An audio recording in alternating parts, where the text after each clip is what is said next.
John 6:34. Dixerunt ergo ad Deum, Domine, semper da nobis panem hunc. Therefore they said to him, Sir, always give to us this bread.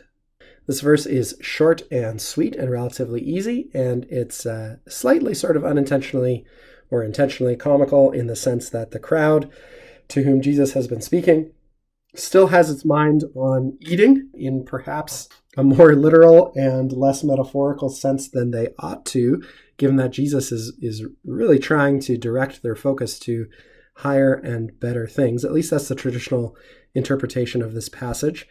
And we begin with our typical words of speaking, although you'll notice again, we drew attention to this a few verses earlier. Instead of dixerunt ergo ei, they said to him, because usually we've been seeing the dative case used for response. Again, we get one of these variant expressions, which here is ad eum, ad plus accusative.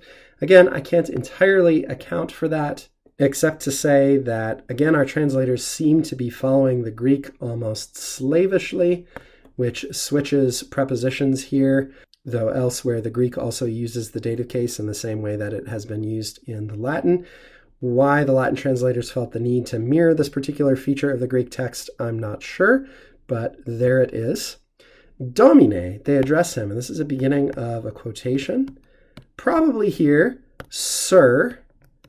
It can, as you know, mean Lord in some contexts, and the Greek word which underlies this expression has the same ambiguity. Probably, I think, though, most English translations are right to say Sir.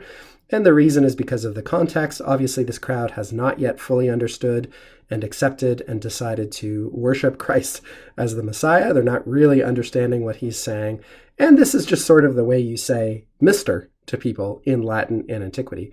So I think that that's what they're saying. Mr. or Sir, always give to us, plural, nobis, this bread. And here the word order follows the text of the Greek New Testament precisely. And that accounts for the postponement, if we want to think of it that way, of hunc. More often you see demonstratives before the noun they modify.